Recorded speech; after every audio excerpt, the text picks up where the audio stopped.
I stabbed him, and he was buried by me in the crawl space. And besides, the dead won't bother you. It's the living you gotta worry about. Dicen que el monstruo más peligroso es el que sabe esconderse mejor. I strolled down the streets and stalked young boys and slaughtered them. Hell, if you could see my schedule, my work schedule, you know damn well that I was never out there. Well, you were indicted, convicted, and sentenced on 33 counts of homicide. Is that correct? That's correct. Un hombre carismático, querido por sus vecinos, que organizaba fiestas para niños disfrazado de payaso. Un empresario exitoso, un político local, un asesino en serie. Durante años vivió entre la gente como si nada. Sonreía en las fotos, daba la mano a las autoridades y por las noches convertía su casa en un verdadero infierno. Esta es la historia de John Wayne Gacy, un hombre que redefinió el concepto del mal y que nos recuerda que a veces los monstruos no están debajo de la cama, sino justo al lado.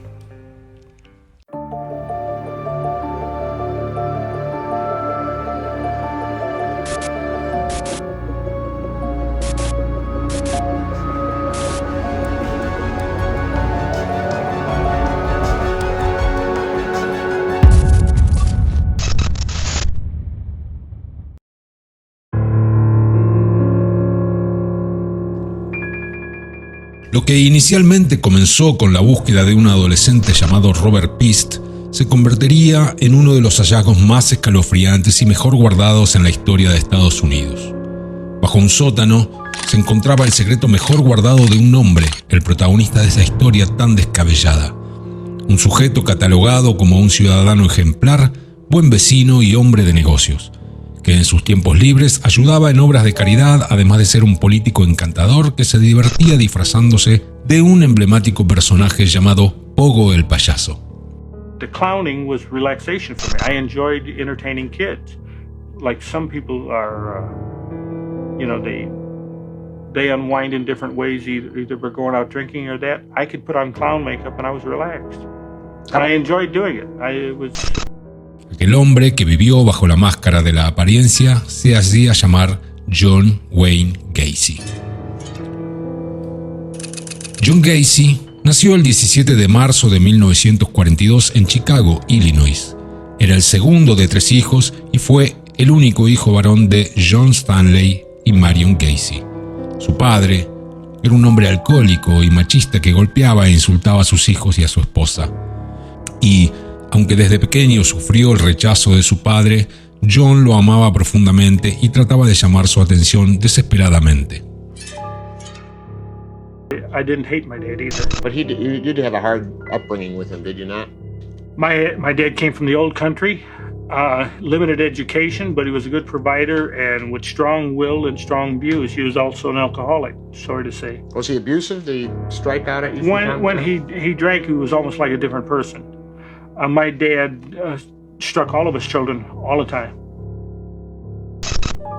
Su infancia empeoraría aún más cuando ingresó a la escuela, pues debido a un problema de afección cardíaca congénita, le era imposible jugar con los demás niños, ya que se agitaba de inmediato y sus compañeros se burlaban de él, pues pensaban que era debido a su sobrepeso.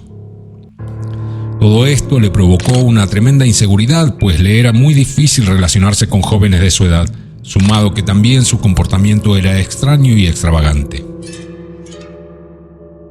Aún así, John se graduó en la Escuela de Negocios en Gerencia Empresarial. Posterior a eso, trabajó en una compañía de zapatos y en su tiempo libre surgió la oportunidad de desempeñarse por primera vez en un cargo de voluntario ante la Cámara de Comercio, donde organizó campañas políticas. En el año de 1964 se mudó a Springfield, Illinois, y allí conoce a una mujer llamada Marilyn Myers, una tímida bibliotecaria que más tarde se convertiría en su esposa y madre de sus 2 hijos. Los padres de la joven adquirieron varios locales de la franquicia KFC, una cadena de comida muy conocida a nivel mundial, donde su suegro le ofrece un puesto de gerente en Waterloo, Iowa. Ser gerente le dio a John un estatus de poder y el poder corrompe. En esa época fue que John empezó a llevar a cabo los actos que por tanto tiempo logró esconder. Allí reclutaba jóvenes que le parecían atractivos, a quienes obligaba a realizar diversos actos íntimos. Y nadie lograba ver tras la máscara de John Gacy, pues a la vista de todos era un hombre que participaba en organizaciones caritativas de la zona, hombre de familia y miembro reconocido y admirado de su comunidad. Aunque todo se había convertido en apariencia, en el fondo era una persona muy distinta, pues se había convertido en alcohólico, consumía drogas y era regularmente infiel a su esposa debido a que tenía fantasías y deseos con otros hombres. Se le ocurrió la idea de construir en su sótano una habitación donde pudiera invitarlos a beber y así poder mantener intimidad sin que nadie se diera cuenta. Una tarde, mientras su esposa se encontraba de viaje con sus hijos, invitó a su casa a un joven de 15 años. Se trataba de Donald Barris, a quien engañó diciéndole que le pondrían una película que jamás olvidaría. Al entrar en el domicilio de Gacy, este le ofreció una bebida hasta llegar al punto de que el joven se encontraba bastante ebrio. Entonces le puso una película para adultos y lo obligó a tener intimidad. El adolescente lo hizo y luego lo amenazó con privarle de la vida si le contaba a alguien. Sin embargo, cuando llegó a su casa, inmediatamente el joven le contó a sus padres lo que John le había hecho. Días después lo denunciaron ante las autoridades, por lo que fue detenido y llevado a un tribunal, donde trató de defenderse, alegando que eran acusaciones falsas y que estaba siendo víctima de una estrategia para desprestigiar su nombre y su imagen. He claims that he was sexually abused by me. And in essence, he was blackmailing me for it. Posterior a eso, contrató a un hombre para golpear a Donald, y fue esto lo que le jugó en contra, ya que hubo mucho cuestionamiento sobre su inocencia. El juez solicitó hacerle un examen psiquiátrico debido a su comportamiento tan extraño y explosivo. Ahí se dictaminó que indudablemente sufría de un trastorno de personalidad antisocial, y pese a sus intentos fallidos de declararse inocente, fue declarado culpable en el año 1968, a 10 años en la prisión de máxima seguridad de Iowa. Una vez en prisión se comportó con mucha rectitud e incluso se hizo cocinero de la penitenciaría. Y poco a poco se fue ganando el respeto de los demás, por lo que luego de tan solo 18 meses, en el verano del año 1970, fue dejado en libertad condicional, a expensas de que, una vez salido, cumpliera otros 12 meses bajo vigilancia.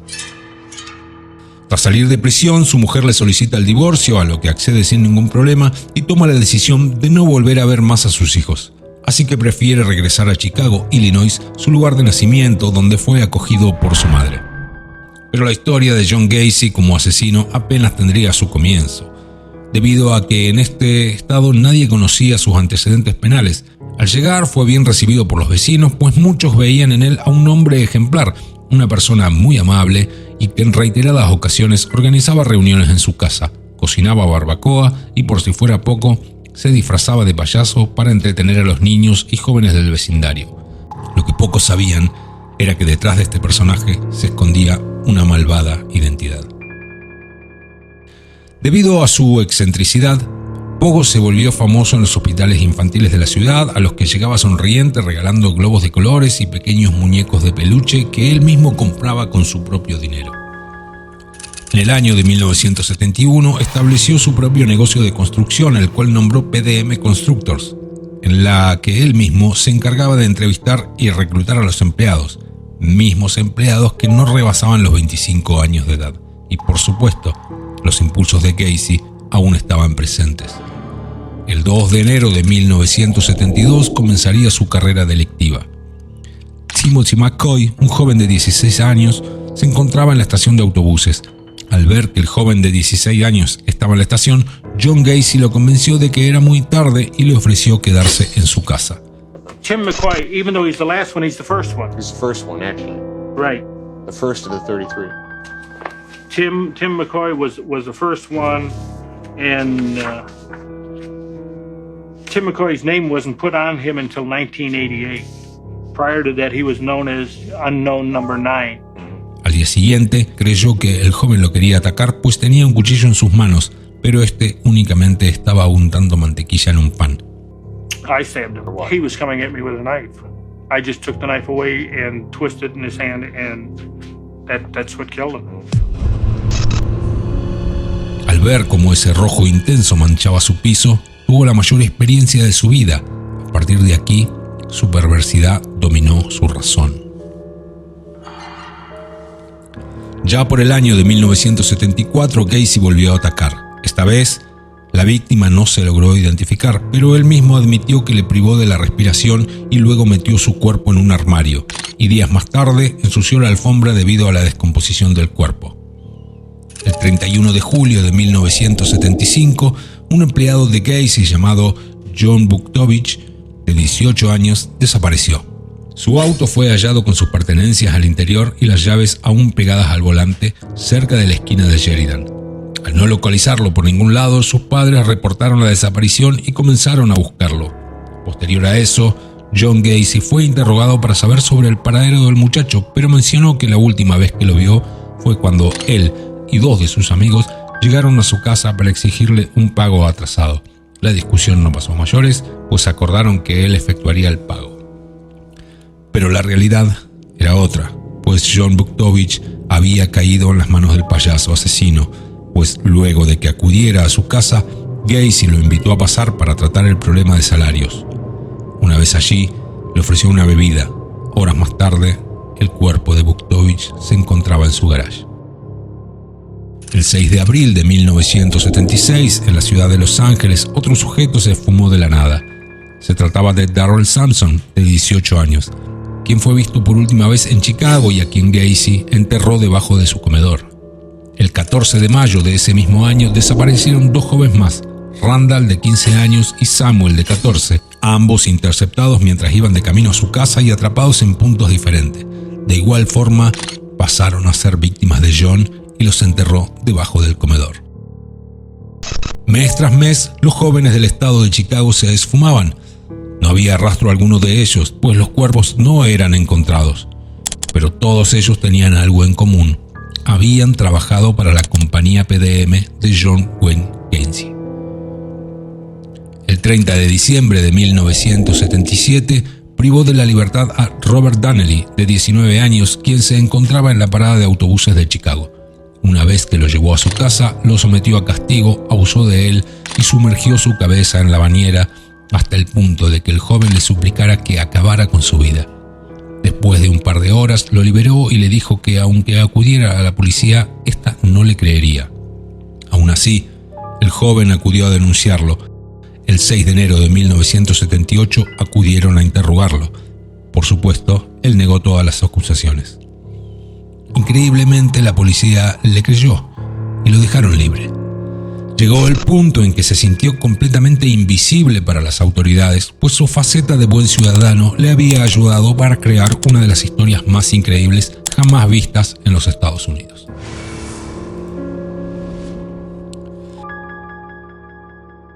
Habían sido tantas las víctimas que ya no cabían más cuerpos en su casa, por lo que pensó que debía usar el ático para esconderlos, pero luego analizó la situación y optó por deshacerse de sus víctimas arrojándolas al río. El día de actuar de John Gacy ocurrió el 11 de diciembre de 1978, luego de que éste visitó una farmacia para discutir su remodelación. Un joven de 15 años llamado Robert Pist escuchó que era un contratista que a menudo buscaba adolescentes para realizar dichos trabajos y que además eran bien pagados. Entre la conversación, Gacy se acercó al muchacho y le dijo que si estaba interesado le pagaría $5 por hora, casi el doble de lo que ganaba en la farmacia, por lo que el muchacho aceptó la propuesta.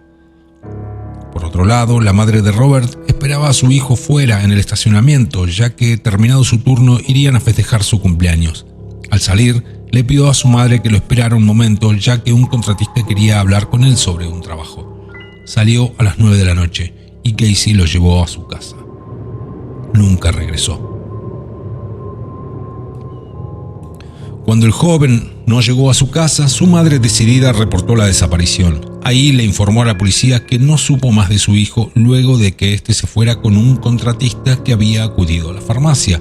Al preguntarle al dueño del establecimiento sobre dicho contratista, este nombró a John Gacy. Así que, al ingresar los datos a la computadora, salieron a relucir sus antecedentes penales. El 13 de diciembre, la policía obtuvo una orden de cateo para registrar su propiedad, lo cual mostró algunos elementos sospechosos que quizás no guardaban relación, pero eran extraños. Se lograron encontrar armas, insignias de policía, películas explícitas para adultos, esposas, jeringas, ropa interior pequeña y algunas licencias de conducir, pero ningún rastro del joven Pist. Mientras continuaban con la investigación, se tomó la decisión de vigilar a John Gacy, así que comenzaron a armar el rompecabezas y se dieron cuenta de que en realidad este individuo indiscutiblemente escondía algo, pues no era habitual que la mayoría de los jóvenes que trabajaron para su compañía hubieran desaparecido. Ya para el 18 de diciembre parecía que todo se desmoronaba. Los investigadores habían recopilado una serie de pruebas para lograr una segunda orden de registro en la casa del probable sospechoso. A las 4:30 de la tarde del 21 de diciembre, el juez Marvin Peters concedió la solicitud de la orden de registro de la propiedad, así que la policía se dirigió allí con la esperanza de encontrar a Pist. Al ingresar al domicilio encontraron el espacio de búsqueda lleno de agua, por lo que tuvieron que esperar hasta que se drenara. Luego de unas horas se había vaciado casi por completo y uno de los técnicos de pruebas, Daniel Genty, bajó por aquel espacio, se arrastró por el lugar y comenzó a cavar. Inmediatamente hizo el hallazgo de carne en estado de putrefacción y encontró un hueso de un brazo humano. Cuando alumbró con su linterna, vio varios montones de tierra sobresalir del suelo. Luego de eso, otra persona bajó al lugar y comenzó a cavar en otra dirección, descubriendo una rótula. Cuando le dijeron a Gacy lo que habían encontrado, le mencionó a la policía que quería aclarar la situación, pero lo que había iniciado con la búsqueda de un joven se había convertido en una búsqueda de más de 29 jóvenes que estaban enterrados debajo de su casa.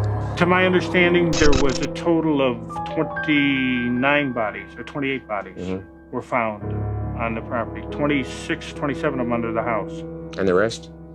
One was under the driveway, one was under the garage. So that makes a total of 29. Okay. Al día siguiente, rindió su primera declaración, en donde trató de justificar diciendo que ellos habían provocado todo, pues ellos mismos acudían voluntariamente a su casa, y también afirmó que Robert Pist no se encontraba enterrado, pues a él lo había arrojado hacia el río desde un puente. Además, admitió que luego de privarle de la vida la noche del 11 de diciembre, durmió junto al cadáver. Una vez que tenían todo listo, le pidieron a John Gacy que hiciera un diagrama para indicar dónde estaban los cuerpos. Aquel lugar era sombrío y escalofriante. El grupo de forenses tenía que recuperar los restos. Sacaron cráneos, costillas, brazos, fémures y un cuerpo tras otro. En total fueron recuperados 29 cuerpos de la propiedad de Gacy. De los 29 cadáveres hallados, 8 de ellos estaban sin identificar. Posteriormente se los llevaron al río, donde arrojó a las demás víctimas, y fueron encontrados 4 más, entre ellos el cuerpo del joven Robert Pist. Una vez que terminaron con la búsqueda, la casa fue demolida en ese mismo mes. En total fueron encontradas 33 personas que pudieron comprobarle a John Wayne Gacy. Fue llevado a juicio el 6 de febrero de 1980, donde increíblemente se declaró inocente, ya que argumentaba que un monstruo se apoderaba de él, afirmando que tenía trastornos de personalidad, pues 4 individuos eran parte de él: el político, el contratista, el hombre recto y el payaso. En los días posteriores fueron presentados a declarar todos los testigos que sufrieron a manos del infame payaso asesino, y luego de varios intentos fallidos por demostrarse inocente y loco, el 12 de febrero de 1980 fue declarado culpable de los 33 cargos que se le imputaron, siendo así el mayor caso de asesinatos en la historia de Estados Unidos. En ese momento fue condenado a varias cadenas perpetuas y varias penas de muerte. Se fijó su ejecución para el día 2 de junio de 1980. Fue trasladado al centro correccional de Menard, en el sur de Illinois, donde presentó demasiadas apelaciones y también fue objeto de muchas entrevistas, aplazando su final hasta el 10 de mayo de 1994, día de su ejecución. Fue declarado muerto a las 12:58 de la mañana por inyección letal. El caso de John Wayne Gacy es uno de los más increíbles debido al desarrollo de su historia y a su increíble habilidad para persuadir y engañar a las personas de su entorno, además de esconder en su propia casa la atrocidad de sus crímenes sin levantar sospechas. Sin duda, un criminal habilidoso y con gran experiencia en el arte de mentir, que fue capaz de mantener una doble vida, tanto ciudadano ejemplar como de asesino serial. Is that the victims' families are not aware that in a lot of the cases they don't even have the remains of their own sons.